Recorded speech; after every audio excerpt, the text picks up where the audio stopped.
Bonjour à tous et bienvenue dans ce tutoriel After Effects. Je vais vous montrer 6 astuces que j'utilise régulièrement et que vous devez absolument connaître parce que ça va vous changer la vie. Donc j'espère que vous les connaissez. À tout de suite. Dans cette composition, j'ai une télé et j'ai une image de forêt et j'ai envie de placer mon image de forêt dans l'écran de ma télé. Donc je vais mettre mon calque au-dessus de mon écran. Je vais aller chercher mon outil plume et puis je vais faire un masque sur mon calque de la forêt. Et bien que non visible, je travaille quand même dessus, ça me permet de voir ce que je suis en train de faire. Mais ça, c'est pas l'astuce dont je vais vous parler. Voilà, je fais rapidement un masque. Et puis, je vais rallumer mon calque. Je vais changer le mode de fusion en addition. Et là, je me rends compte que finalement, le cadrage, c'est pas le bon. Le mec est chiant. J'ai envie de voir un tout petit peu plus ce qu'il y a à droite dans la forêt. Alors, je dois prendre mon calque, le déplacer, sélectionner mon masque et le réadapter à l'écran de la télé. Et c'est pas très pratique. Heureusement, on a à notre disposition un outil que l'on peut trouver ici. Le raccourci, c'est Y. Cet outil va me permettre de déplacer mon image sans déplacer mon masque. Parce qu'avec l'outil de sélection normal, si je déplace mon image, je déplace mon masque. Donc, outil très pratique quand on fait du détourage.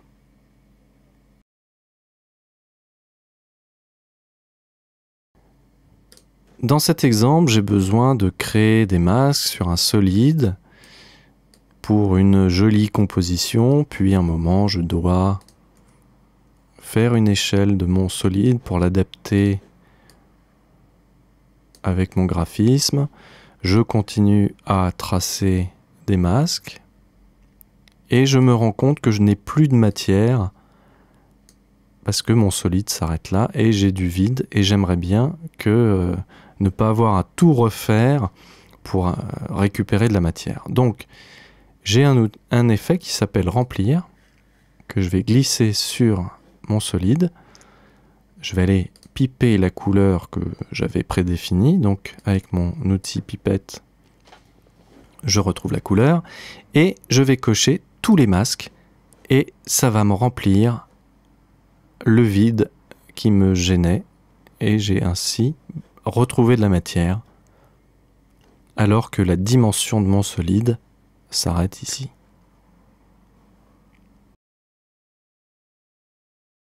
Dans cette composition, j'ai une texture adaptée à ma typo avec des points clés de position et puis j'ai des effets sur ma texture.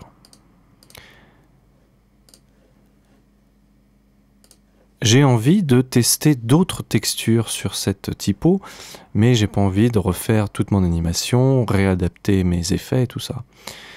Je vais pouvoir remplacer cette texture par une autre. Alors je vais prendre la texture numéro 1, et avec Alt enfoncé, je vais glisser ma nouvelle texture sur l'ancienne, et elle va se remplacer en gardant tous mes points clés, et en gardant tous les effets que j'avais appliqués.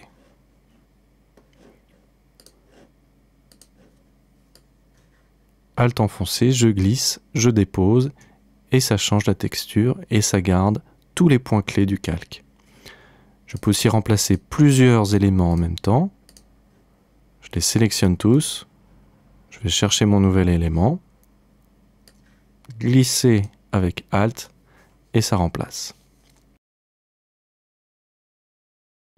Dans cette fabuleuse animation, nous avons Pikachu qui bouge.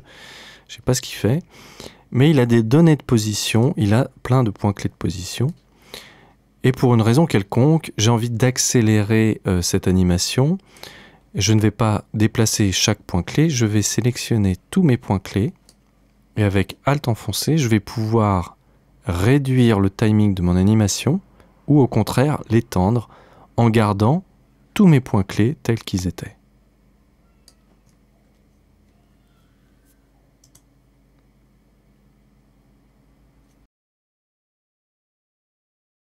Dans cet exemple, on retrouve notre ami préféré. Je vais vous montrer dans les caméras, surtout dans les positions, que des fois, ça peut être compliqué d'animer une caméra avec un seul point clé pour 3 valeurs, X, Y, Z. Heureusement, on va pouvoir faire un clic droit sur la position et séparer les dimensions.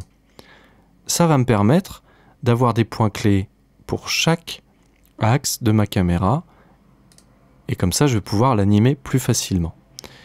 Je vais par exemple créer un point clé en X. Je vais aller à 5 secondes et je vais faire un déplacement en X sur ma scène, jusqu'ici par exemple. Donc j'ai un mouvement de caméra latéral et puis à un certain moment, par ici, j'ai envie de bouger ma caméra en Z.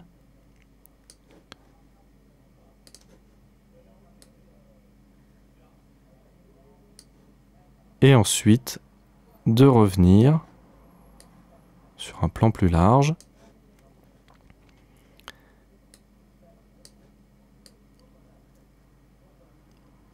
Donc je vais avoir un mouvement en X qui sera constant. Et puis mon mouvement en Z, je vais pouvoir déplacer mes points clés. Je me dis finalement je veux mon mouvement un peu plus tard. Et ça ne va pas changer le mouvement constant en X. Et cette séparation des dimensions, on peut la retrouver aussi sur les calques. Dans les paramètres de position, si je fais un clic droit, j'ai aussi accès à séparer les dimensions. Dans cette composition, j'ai un fond et j'ai une précomposition dans laquelle je vais retrouver mon texte, l'animation de mon trophée et encore une autre composition dans laquelle j'ai mes cercles blancs.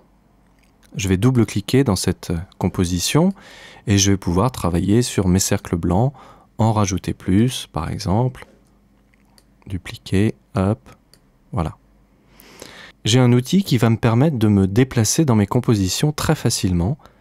C'est cet outil-là, organigramme, mini-organigramme. Quand je clique dessus, j'ai la composition sur laquelle je suis, anime cercle, et je vois que mon anime cercle est utilisé dans la composition anime trophée, et je vais pouvoir me déplacer directement sur cette composition.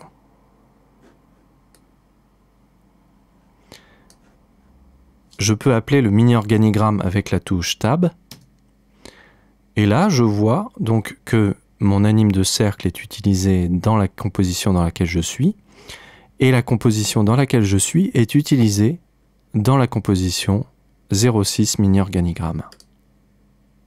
Et je peux aller directement dans cette composition. Si j'utilise mes cercles dans une autre composition,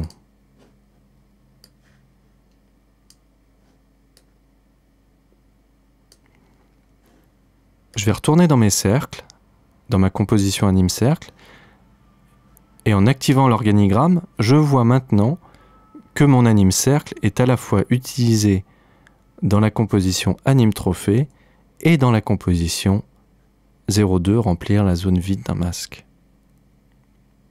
Donc grâce à ça, je vais pouvoir me déplacer rapidement dans les compositions concernées, et quand j'ai une multitude de précompositions, c'est très facile de naviguer. Voilà, je vous dis à très vite pour de prochains tutos.